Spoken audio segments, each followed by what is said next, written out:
Hello guys and welcome back to this channel, where today guys I'll be showing you how to contact estate agents through Rightmove.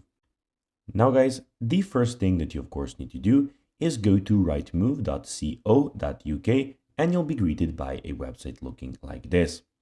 Now guys, when you did that, you just need to go and log into your profile. But guys, if you do not have one, you can always go and register to Rightmove. But guys, if you do not know how to do that, you can always go to our YouTube channel where we have plenty of how to Rightmove videos where you can see how you can do this. Now guys, that we got that out of the way, let's see what we actually have in front of us here. So basically, as you can see, here we are on the official website where you can see a lot of things. Here we can see the houses that we can go and buy. We can see some houses that we can go and rent. We can see some house prices here. We can go and find agents, so find estate agents. We can see commercials, Inspire, and we can see some homes that are overseas, so in all countries and some European countries. As you can see in the middle of the screen, we can see that we have a search bar where you can go and put your address in and type for sale or to rent, basically whatever you want.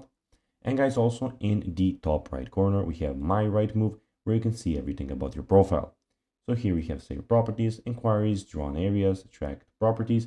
We have guys the searches and alerts, account settings, and of course at the end we have the sign out button. Now guys, let's see how you can actually go and contact estate agent through Rightmove. Well, you can do it by going to the top of the screen and clicking on find agent, find estate agents, and then here you can go and find your agents who can then help you. So guys, that will be everything for this video. I hope that you found this video informative and entertaining. If you did guys, don't forget to like this video, share it, subscribe to the channel, and put the notifications on. And guys, as always, I'll be seeing you in the next video. Bye guys.